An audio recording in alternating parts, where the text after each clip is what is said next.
Sungai Amazon adalah sebuah sungai terbesar di dunia. Bukan hanya soal panjang atau debit air, tapi karena apa yang hidup, pernah hidup, dan mungkin masih bersembunyi di dalamnya. Airnya coklat, kelihatan tenang, tapi sebenarnya penuh makhluk yang kalau kamu jatuh ke sana, nasibmu ditentukan dalam hitungan detik. Dan yang menarik, Amazon bukan cuma menyimpan makhluk hidup sekarang, tapi juga jejak makhluk yang ukurannya salah secara logika. Salah satunya Titanoboa, ular, bukan naga, bukan legenda suku pedalaman. Ular sungguhan, pernah hidup, dan kita punya buktinya. Dan sebelum kamu mikir, ini bukan cerita clickbait ular raksasa yang masih hidup di Amazon. Tenang, kita pakai otak. Titanoboa hidup sekitar 58 sampai 60 juta tahun lalu. Zaman di mana bumi lagi kepanasan. Es kutub belum ada, AC alami planet belum dipasang. Dan Amazon saat itu bukan Amazon yang kamu kenal sekarang.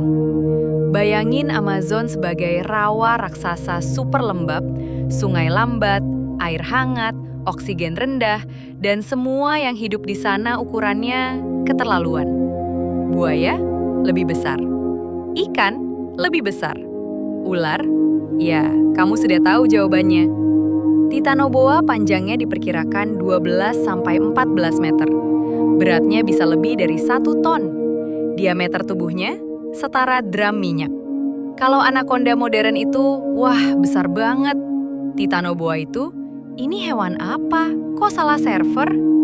Dan yang bikin orang sering salah paham, Titanoboa tidak berbisa. Dia pembunuh senyap. Metodenya klasik, lilitan. Tekanan lilitannya diperkirakan cukup untuk menghentikan aliran darah mangsa, menghancurkan tulang rusuk, dan membuat buaya purba mikir ulang soal hidup. Iya, Titanoboa memangsa buaya. Sekarang pertanyaannya bukan segede apa Titanoboa, tapi kenapa bisa ada makhluk seperti itu? Jawabannya sederhana, lingkungan ngizinin. Reptil itu berdarah dingin. Ukuran tubuh mereka tergantung suhu lingkungan. Semakin hangat, semakin efisien metabolisme mereka. Amazon purba itu panas stabil sepanjang tahun. Tidak ada musim dingin, tidak ada, wah kedinginan nih, badan harus kecil.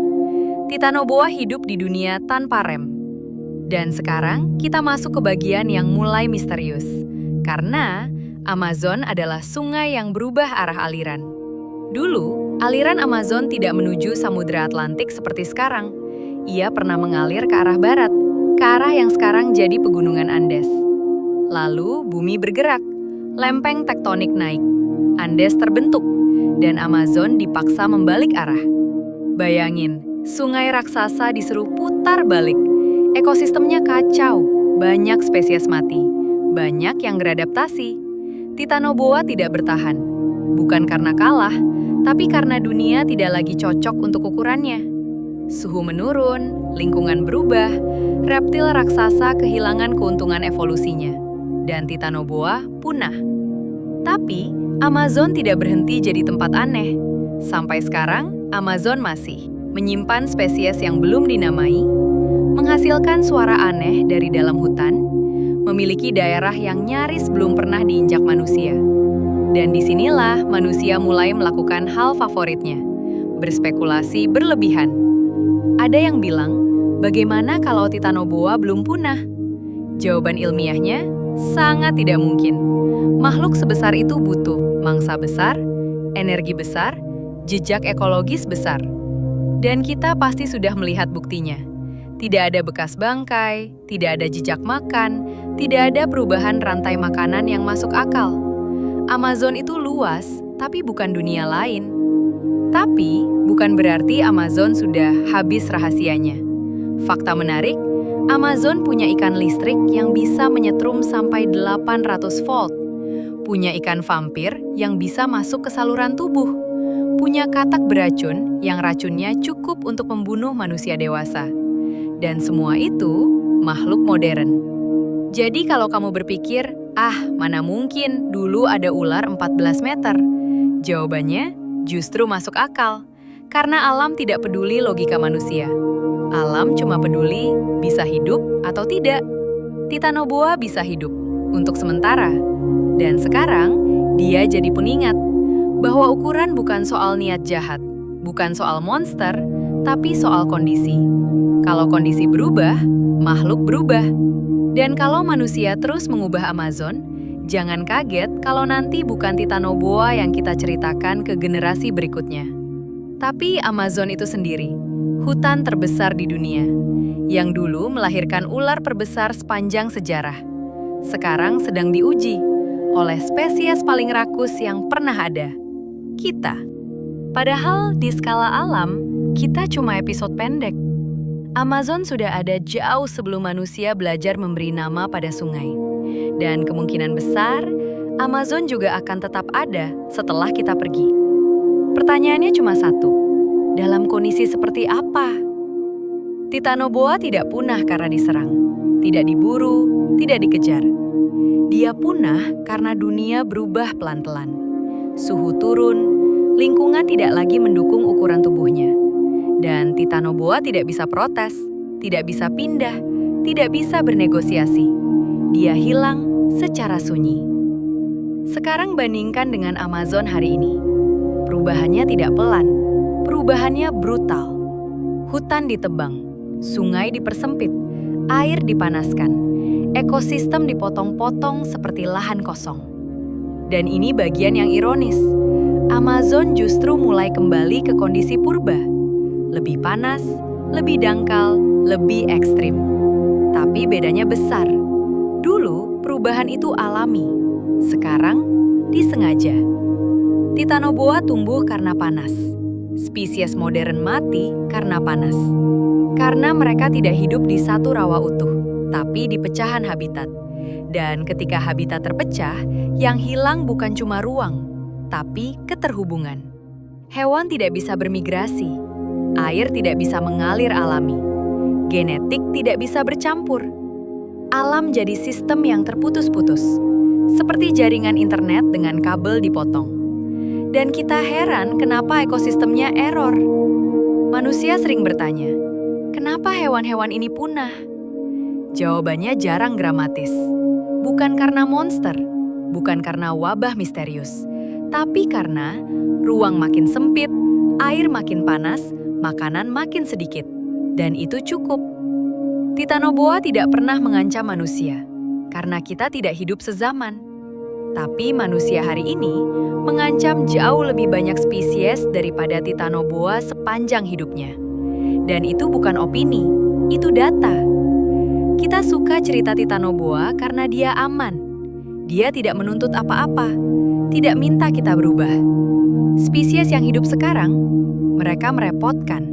Mereka butuh hutan utuh, butuh sungai bersih, butuh waktu. Dan waktu adalah satu-satunya hal yang tidak mau kita beri. Titanoboa adalah pengingat bahwa alam bisa menciptakan sesuatu yang luar biasa, lalu menghapusnya tanpa drama ketika kondisinya tidak lagi cocok. Amazon hari ini sedang mendekati titik yang sama. Bukan karena alam kejam, tapi karena kita memaksanya. Dan mungkin jutaan tahun ke depan, ketika makhluk lain menggali tanah Amazon dan menemukan sisa-sisa peradaban kita, mereka akan bertanya hal yang sama seperti kita bertanya tentang Titanoboa. Kenapa makhluk sebesar ini bisa hilang begitu saja? Dan jawabannya tetap sederhana. Karena dunia yang menopangnya sudah tidak ada lagi. Dan ada satu hal yang jarang dibahas ketika kita ngomong soal Amazon dan Titanoboa. Bukan soal ukurannya, bukan soal, wah gede banget, tapi soal diamnya kepunahan. Titanoboa tidak mati dengan ledakan. Tidak ada suara, tidak ada saksi. Dia tidak diserang. Dia hanya tidak lagi relevan dengan dunia yang berubah. Dan itu justru yang paling menakutkan. Karena sebagian besar kepunahan tidak terasa dramatis. Tidak ada countdown, tidak ada alarm. Populasi turun sedikit demi sedikit. Wilayah menyempit pelan-pelan. Sampai satu hari, tidak ada lagi yang tersisa untuk dihitung. Amazon hari ini penuh dengan proses seperti itu. Banyak spesies yang masih ada, masih tercatat, masih masuk daftar. Tapi secara fungsi, sudah hampir hilang. Mereka ada, tapi tidak cukup banyak untuk menjaga keseimbangan. Dan ekosistem tanpa keseimbangan itu rapuh. Titanoboa adalah predator puncak. Dia berdiri di atas piramida makanan. Ketika dia hilang, piramida itu runtuh dengan cara yang berbeda.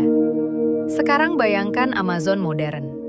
Bayangkan kalau predator besar hilang satu persatu. Bukan cuma soal satu spesies, tapi efek domino. Mangsa meningkat, vegetasi terganggu, sungai berubah, tanah rusak. Semua saling terhubung. Amazon bukan kumpulan hewan. Amazon adalah jaringan. Dan jaringan itu tidak dirancang untuk diputus-putus.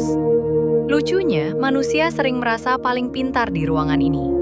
Padahal kita satu-satunya spesies yang merusak sistem hidupnya sendiri, lalu bertanya kenapa hidup jadi susah. Titanoboa tidak pernah membangun apapun, tidak pernah menebang, tidak pernah membakar. Dia hanya hidup sesuai perannya. Dan ketika peran itu tidak lagi bisa dijalankan, alam mencoretnya dari daftar, tanpa marah, tanpa dendam. Sekarang Amazon sedang mencoret banyak nama, bukan karena alam kejam, tapi karena tekanan terlalu besar. Dan tekanan itu datang dari satu arah, kita. Manusia sering bilang, tenang, alam bisa pulih. Iya, alam bisa pulih, tapi bukan dengan semua spesies yang sama. Alam tidak punya kewajiban menyelamatkan kita, atau hewan favorit kita, atau hutan yang kita anggap penting. Alam cuma menyesuaikan. Titanoboa tidak diselamatkan, dia digantikan. Dan itu bisa terjadi lagi. Mungkin bukan ular raksasa, mungkin bukan makhluk spektakuler, tapi makhluk yang tahan panas, tahan perubahan, tahan kekacauan. Dan kita mungkin tidak termasuk di dalamnya. Amazon sudah melewati perubahan iklim ekstrim, pergeseran benua, kepunahan massal, dan tetap ada. Pertanyaannya bukan apakah Amazon akan bertahan? Pertanyaannya, apakah kita akan bertahan bersama Amazon, atau hanya jadi lapisan tipis di catatan geologi? Titanoboa sudah menjawab satu hal penting. Ukuran tidak menjamin keabadian. Dominasi tidak menjamin kelangsungan. Yang menentukan cuma satu, kecocokan dengan dunia yang ada.